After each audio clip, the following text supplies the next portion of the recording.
Baik, contoh soalnya di sini misalkan pada transfer panas pada material.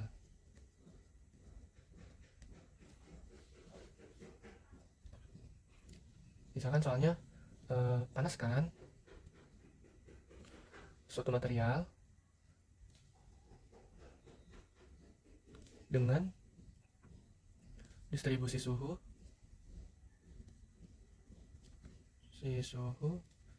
sebesar T sama dengan E pangkat minus X kuadrat ditambah Y kuadrat tambah Z kuadrat. Nah, terus pertanyaannya, gambarkan gradien suhunya dan jelaskan bagaimana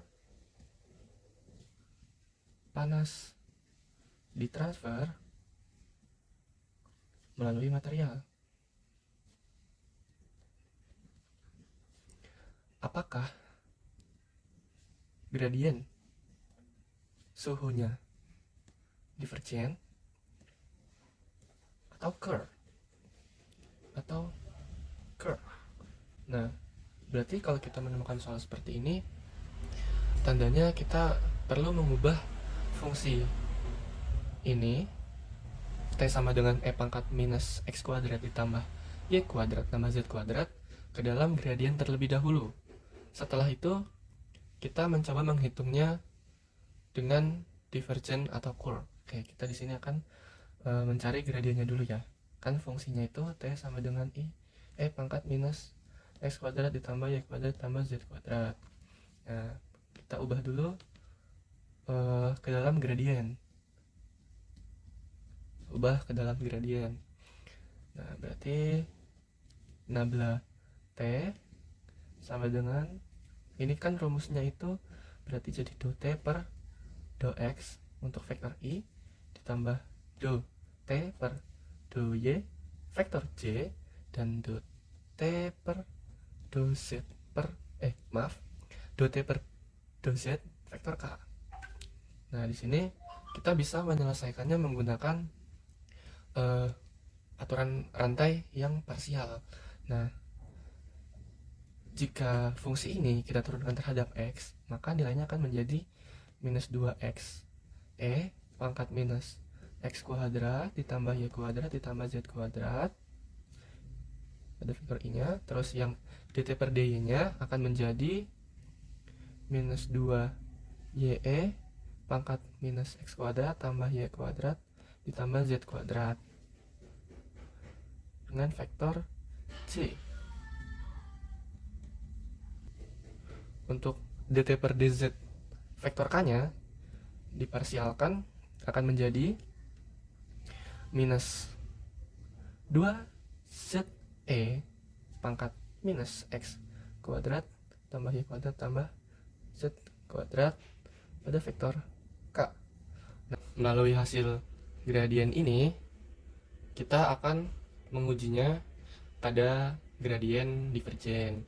Nah, rumusnya kan berarti nabla dot vektor T sama dengan do AX per do X ditambah dengan do AY per do Y ditambah dengan do AZ per do Z.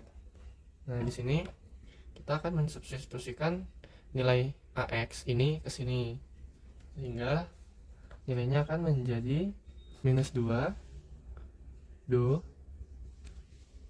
buka kurung X pangkat minus X kuadrat ditambah Y kuadrat ditambah Z kuadrat. Karena dia bentuknya itu skalar, maka arah vektor IJK pada gradien sini tidak akan dimasukkan ke dalam divergen ini. Oke, lanjut. Ini per do X terus dikurangi oleh minus 2 do per YE minus X kuadrat ditambah Y kuadrat tambah Z kuadrat per do Y dikurangi dengan minus 2 do ZE pangkat minus X kuadrat tambah Y kuadrat tambah Z kuadrat per 2Z. Nantinya hasil dari ini tuh akan kita parsialkan sehingga akan menemukan jawaban minus 2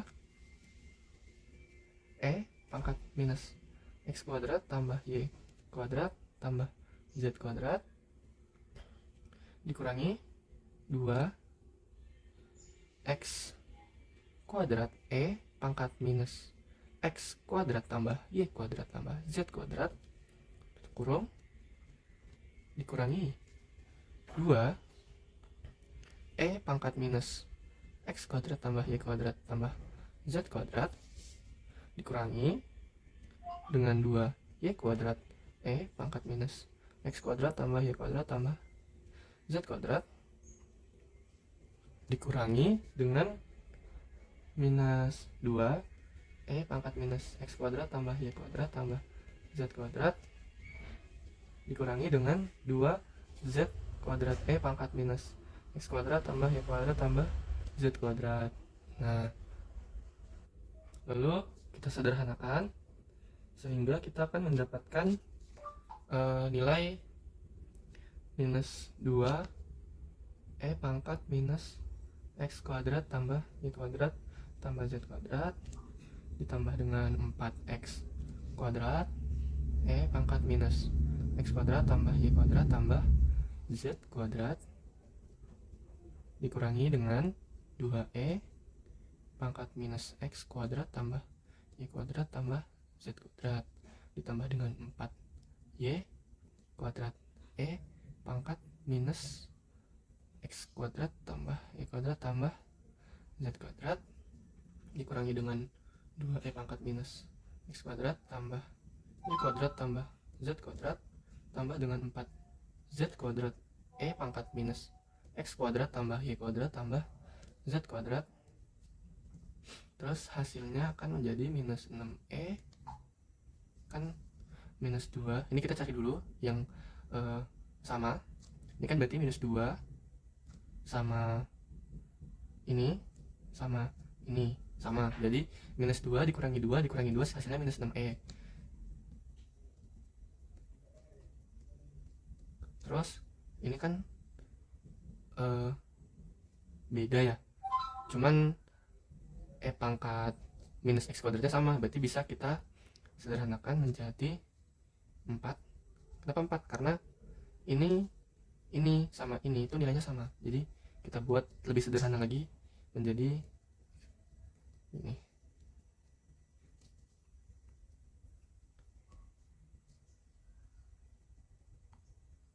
Jadi nilai ini tuh sama aja kayak ini.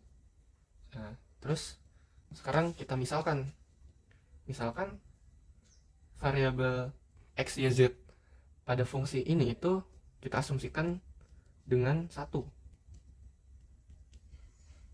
Maka nabla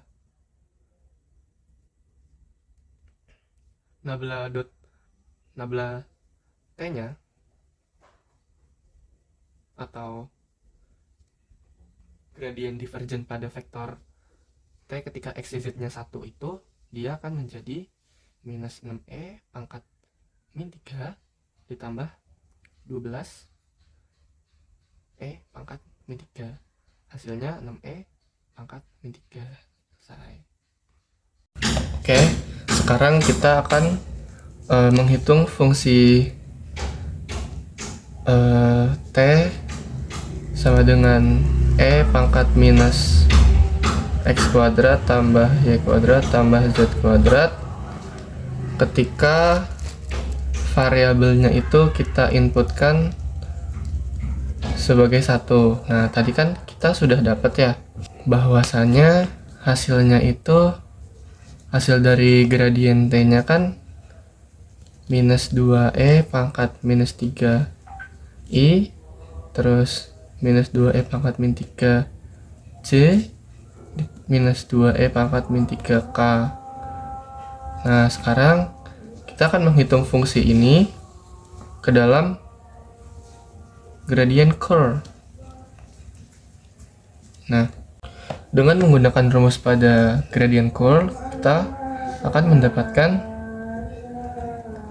I do per do X dengan minus 2E pangkat min 3, terus J nya itu do per do Y minus 2E pangkat min 3, K do per do Z minus 2E pangkat min 3.